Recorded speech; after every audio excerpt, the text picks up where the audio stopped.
Cine Recap PH. Maligayang pagbabalik sa Cine Recap PH.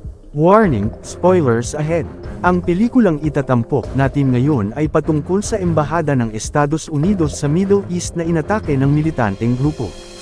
Ang pelikulang ito ay ang American war action film na ipinalabas 2016 na pinamagatang Jarhead 3: The Siege. Bago tayo magpatuloy, paki-like ang video at mag-subscribe na din sa channel na ito. Maraming salamat. Si Corporal Evan Albright ng US Marine dumating sa Middle East kung saan siya madidestino.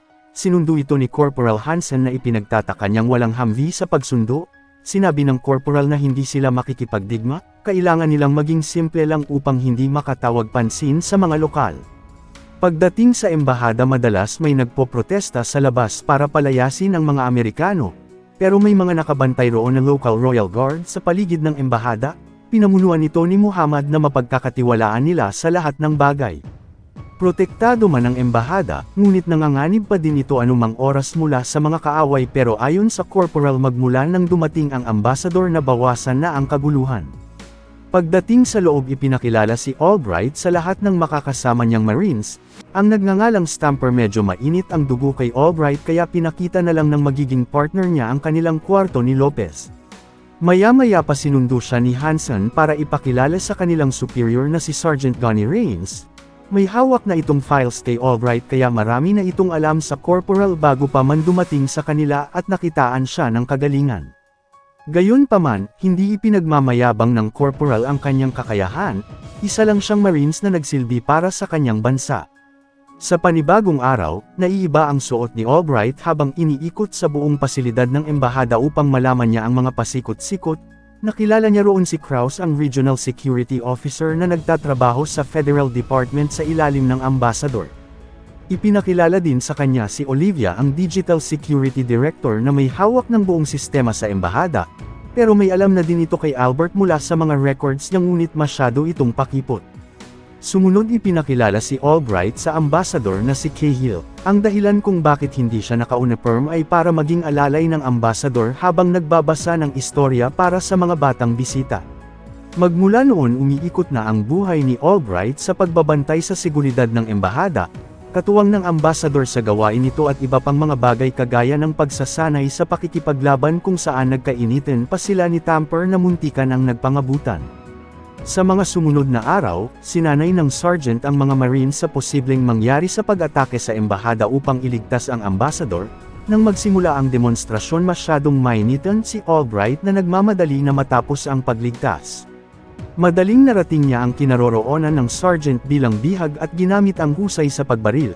Subalit sa pagmamadali may nakaligtaan pala sila kung saan sa totoong laban posibleng ikamamatay nilang lahat. Dahil dito dismayado ang lahat sa resulta ng pagsasanay, ipinaiwan si Albright ng sarhento para pagsabihan sa ginawang walang ingat na kailangang isaalang-alang ang kapakanan ng mga kasama. Kalaunan sa rooftop, habang nagbabantay may napansin si Albright kaya hiniram niya ang teleskopyo at nakita nito ang kahinahinalang tao na may dalang kamera. Sinabi niyang nakita na niya ito pagdating ngunit iniisip ng lahat isa lang itong mamamahayag at binaliwala ang mga babala ng Corporal. Gumawa siya ng sariling pagsasaliksik sa nakitang tao kung saan positibong kabilang ito sa most wanted terrorist. Direkta niyang pinaalam sa ambassador ang posibleng banta sa embahada ngunit maging ito iniisip na baka nagkamali lang si Albright dahil may tiwala siya sa intelligence ng Regional Security Officer niya. Sa pamilihan habang nag-iikot ang dalawang Marines, biglang may dumukot sa Corporal at dinala siya sa isang lugar kung saan kagagawan pala ng Sergeant. Dahil sa ginawa nitong direktang paglapit sa ambassador na dapat ay dumaan muna sa kanya o kaya sa Regional Security Officer. Iniisip ng Sergeant ginagawa ito ni Albright para maging bayani at makilala para makakuha ng promosyon. Ipinaliwanag ng Corporal na ginagawa niya lang ang kanyang trabaho at ang sinumpaan nitong tungkulin upang mapigilan ang banta. Ngunit sa pag-aakalang gusto lang magpasikat ni Albright binigyan na ito ng Sergeant ng transfer papers na kailangan niya pero hindi iyon ang habol ni Albright kundi ginagampanan niya lang ang tungkulin. Kinagabihan habang nagkakasiyahan ang lahat nilapitan si Albright ng Digital Security para kumustahin sa ginawa sa kanya. Maraming alam si Olivia sa tao na nakita nito na si Khalid al-Asiri na leader ng militanteng grupo konektado sa ISIS, at ang may kagagawan ng iba't ibang pag-atake na pumatay ng maraming sibilyan. Ang ipinagtataka lang ni Albright bakit walang naniniwala sa kanyang nakita, sinabi ni Olivia na 2 linggo ang nakalipas na patay na ito sa isang drone strike.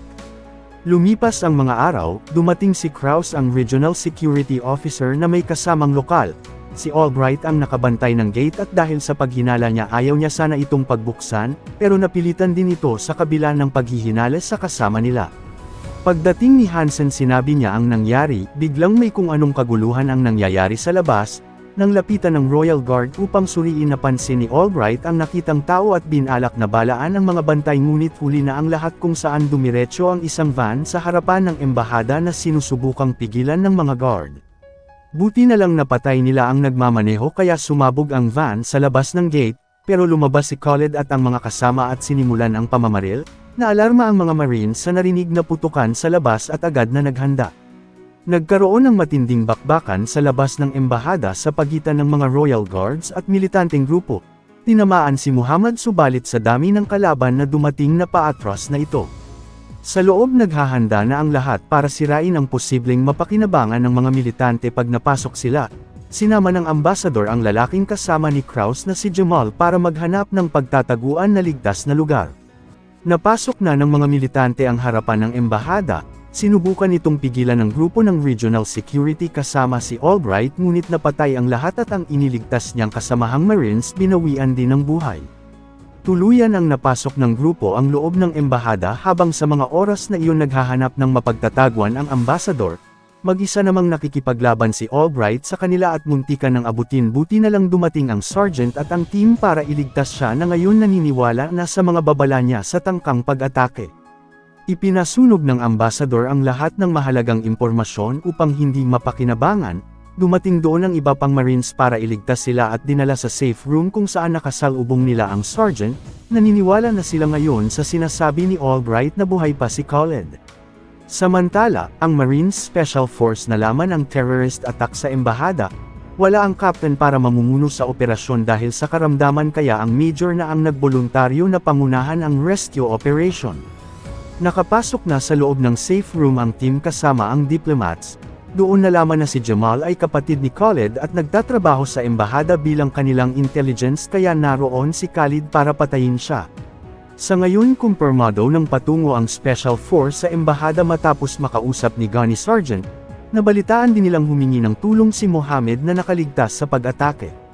Sa ngayon ligtas na ang lahat sa loob ng safe room habang nag-aantay ng rescue, ngunit hinahalughog ng militante ang buong gusali, may kailangan si Olivia at ang ambasador na makuha bago pa maunahan ng militante na naglalaman ng mahalagang impormasyon ng buong organisasyon ni Khaled sa posibleng terrorist attack. Napagdesisyonan ng sergeant na kailangan nila itong makuha pero sa mabilisang paraan, handang makipagtulungan si Albright maging ang iba pa kasama si Olivia na nakakaalam sa kinaroroonan. Naghiwalay sa 2 grupo ang mga ito upang suportahan sila mula sa itaas. Naghanda na rin ang team para sa pagtawid sa labas sa oras na malinis ng sergeant ang daraanan nila. Tamang-tama naman ang pagdating ni Muhammad na may kasamang backup. Nakaharap nila doon ang mga militante sa harap ng embahada na naririnig ni Khaled ang labanan sa labas kaya agad itong pinalabas ang mga tauhan. Nang nalinis na ng sergeant ang daan mabilis na nagtungo ang tatlo sa tinutuluyan ng ambasador na matagumpay nilang napasok, subalit ang mga dumating na backup na iipit sa matinding bakbakan sa militanteng grupo, tumulong ang 2 Marines mula sa rooftop ngunit masyadong madami ang mga ito. Sa loob ng residence may nakaharap din sila Albright na militante. Nang makakuha ng pagkakataon doon na pinuntahan ni Olivia ang vault na kanilang pakay ngunit hindi niya ito mabuksan. Patuloy na nakipagbuno ang dalawa hanggang sa mapatay ang mga militante, subalit napatay din si Muhammad ng pinuno ng grupo.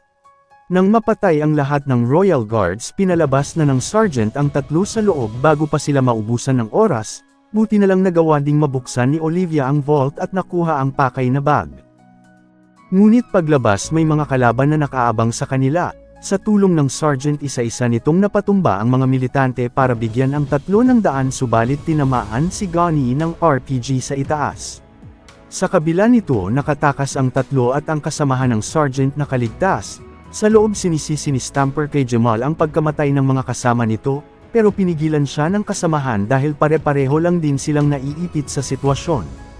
Ang ambassador humingi ng payo kay Albright sa dapat nilang gawin, kumontra na naman si Stamper dahil baguhan lang ang corporal at wala pa itong alam. Ayon sa ambassador si Albright lang ang tanging nakatunog sa paparating na pag-atake kaya ibinigay niya sa corporal ang desisyon. Tumawag si Albright sa Special Force upang ipaalam ang kanilang sitwasyon, ngunit masyado pa itong malayo sa kanilang kinaroroonan at nanganganib na ang safe room mula sa pagsabog matapos pumasok roon ng usok. Samantala, ang bag na kanilang nakuha naglalaman pala ito ng limpak-limpak na pera. Nalaman ni Albright na gumagamit ang ambassador ng pera para patahimikin ang iba't ibang militante gamit ang panunuhol, pero ginagawa lang nila ito para sa kaayusan at mapigilan ang mga tangkang terrorist attack sa Estados Unidos. Sa safe room, hinikayat ni Albright na lumabas na doon para lumikas dahil hindi na nila kakayanin na pigilan ang mga militante. Hindi na naman sang-ayon si Stamper pero sa pakiusap ni Albright napapayag din ito na tumakas sa pagdaan sa likuran. Agad sinimulan nila ang plano kung saan balak kunin ng team ni Albright ang sasakyan ng mga kalaban, nagawa nilang mapatay ang lahat sa tulong na din ni Olivia na mayroon din palang kagalingan sa paghawak ng baril. Sa safe room dumating si Khaled pero wala na itong inabutan doon, palabas na ngayon ng Marines kasama ang ambassador na agad pinapigilan ng leader ng militanteng grupo. Patungo naman sila Albright sa likuran para sunduin ang mga kasama, subalit inabutan ng mga ito at dumating din sa labas ang mas marami pang kalaban. Nakasagupan nila ang mga ito sa matinding bakbakan pero sa pagtutulungan ng lahat nagawang makasakay isa-isa ang Marine sa truck pero tinamaan si Stamper bago pa makasunod. Agad na tumakas ang grupo at hindi na nahabol ng mga militante. Pagdating sa kanilang destinasyon kung saan sila pupuntahan ng rescue, nakaharap ulit nila doon ang miyembro ng militanteng grupo at nalaman ni Khalid ang kanilang kinaroroonan. Naghanap na ang mga ito na mapagtataguan matapos silang masundan na nagpunta sa isang kainan, doon na sila matinding napalaban kung saan wala na silang matatakasan pa kundi lumaban. Dahil dito tinamaan na ang kasama sa matinding bakbakan, biglang tumahimik ang kapaligiran na inakala nilang wala na ang mga kalaban, ngunit maya-maya pa dumating na naman ang mga ito na mas marami kaya nagtago na sila sa basement. Sumugod din doon ang militanteng grupo na pilit nilang pinipigilang makapasok, tinamaan na si Hansen kaya tumulong na si Jamal na pigilan ang kapatid kasama si Albright sa matinding labanan, hanggang sa napansin ng corporal ang tangke ng gas, ito ang pinunterya niya na ikinamatay ng leader ng terorista. Hindi rin nagtagal dumating ang Marine Special Force para tulungan sila, at sa wakas nakaligtas din ang lahat na hinangaan ng Major ang ipinakitang tapang at galing ng corporal.